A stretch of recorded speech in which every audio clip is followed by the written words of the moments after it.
Hello everyone, my name is John Gibbons, and today I will be talking about ServiceNow Vulnerability Response Classification Rules. Some of the things I'd like to cover are: what are classification rules? How do classification rules work? How to build and modify classification rules? Best practices when building and implementing classification rules? And troubleshooting steps for classification rules. What are classification rules? Classification rules provide the ability to apply classification attributes on vulnerability response records.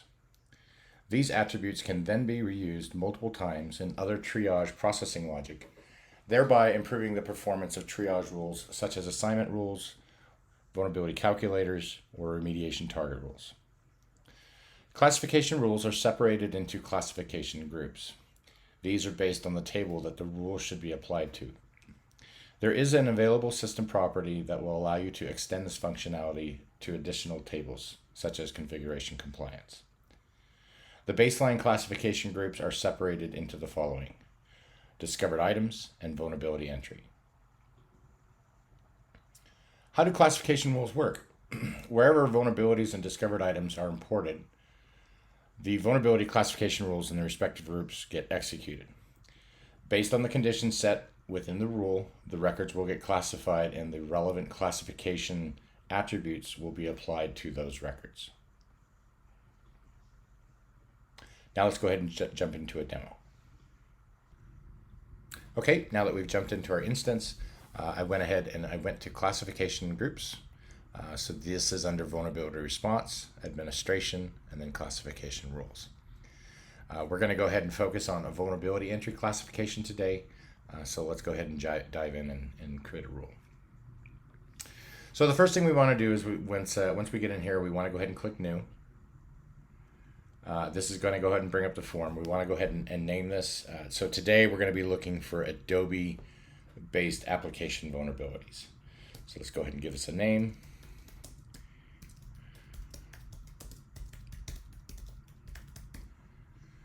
The execution order is at 100. That's fine for now. You can adjust this up or down as needed.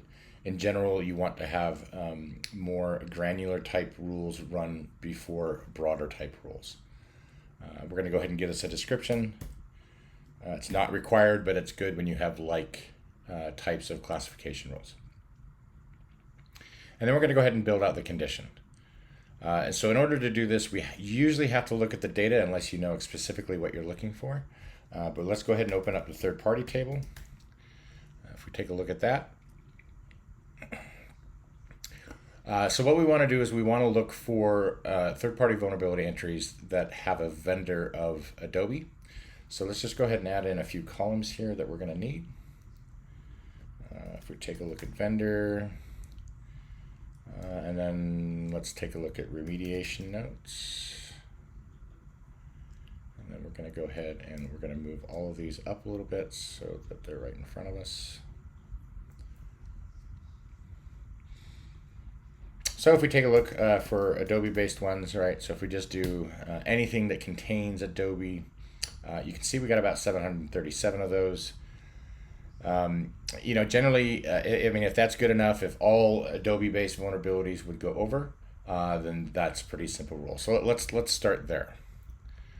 So first thing we want to do is vendor, and you can see there's no results because we need to go .walk off the third-party vulnerability entry record. So you can see now we have vendor, and we're just going to do contains Adobe. After that, we're going to go ahead and apply the values. So these are suggestion fields here, so you can see we do have a list of out-of-the-box values. You can add these as you need, but for this, we're just going to go ahead and pick application. And again, for the type, we're going to go ahead and pick Adobe. Once we do that, we're going to go ahead and submit it. And then we'll go back to classification rules. And this is where we're going to go ahead and reapply. So what this will do is this will apply this rule to any existing third-party records. If anything net new comes in, then these rules will automatically be applied and you don't have to do this. So let's go ahead and do that. Yep, we're going to go ahead and reapply it. And then we're going to have to wait until the job is done. So to do it, you can take a look at the background jobs here. You can kind of get an idea of what's going on. So let's hang out and wait for this to finish.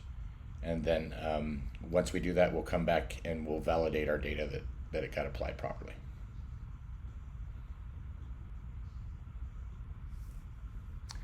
So we can see here that the job went ahead and went through. It's just waiting for it to complete going through all the records. So once this is done, we'll go take a look at the data. Okay, looks like our job has completed. So now we can go back and let's take a look at the third-party records here. So you can see here we've got a bunch of Adobe vulnerabilities here. They were classified as Adobe and application. So the next thing we want to do is we want to take a look to make sure that this is the right data set for the rule. This usually involves going back and forth with the process owners to make sure that we have the right data and we're capturing the right vulnerabilities. So what we're going to take a look at is we're going to kind of go through adding some additional conditions into the remediation notes. So if we take a look here for vulnerabilities, let's go ahead and build out our filter here. So we're going to say vendor contains Adobe. And let's take a look at the vendor, right? Maybe we're a little bit too broad in our saying it contains.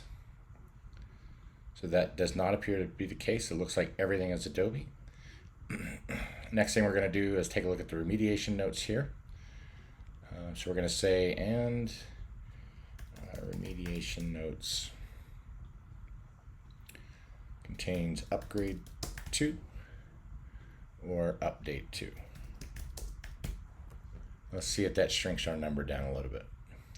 So you can see that brought it down to 7. So if we take a look at that, we may have to go back into our rule and modify it just a bit. So if we come back into our classification rule, we can come in here and we can kind of update this condition to make it a little bit more granular. So remediation notes contains upgrade 2 or update 2. We're going to go ahead and update that.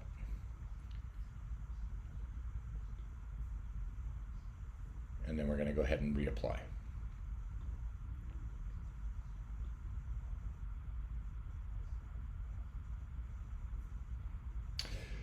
So some of the best practices around classification rules is you want to make sure you're pretty tight on your conditions here so that you don't have to come back in and keep adding different operands. To eventually narrow down the scope of what's being captured. If you're going to write any scripts, you do have the ability to do that in these rules. If you go into advanced view here, you can see that the condition type has given us some different options here. Filter is what we just did. There is the filter group. Filter groups are available in the base system to use for different types of filters. And you can also write a script. If we're going to write a script, we want to make sure that we properly dot walk anything that we need to get from the SNVul entry table to the third-party vulnerability table. We should have the least amount of return statements available in a script. And if you have a lot of like scripts, you're going to want to make sure that you're very careful that none of them overlap and that your orders are correct. As far as the troubleshooting goes for these rules, it's pretty much what I just went through. If you run it and then you go and review this with the stakeholder, and they're like, that's way too many records, we need to narrow it down, right? Then you really need to start going through the record, looking at the data, finding the different attributes that they're looking for. Usually it's in remediation notes or in threat. Sometimes it's the different attributes that are available in the record. So all of these are available to use in that condition statement to go ahead and try to narrow down your rules.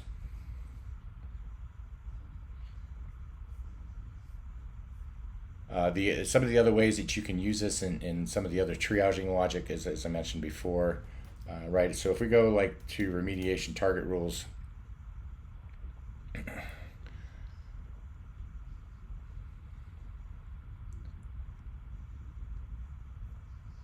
we can take a look here. In the condition, that's where you can go ahead and say the vulnerability entry record here, right? Then you're going to want to go over to the classification rules. So you can go classification, right? Classification type is application, and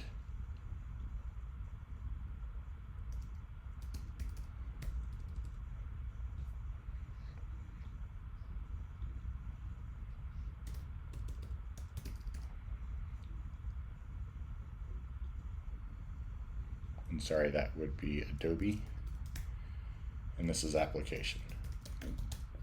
That way you can develop specific rules based on the classification types.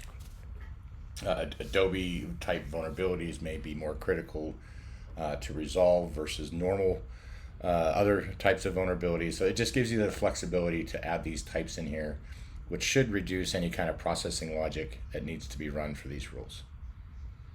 All right, I appreciate everybody going through this with me today, and have a great day.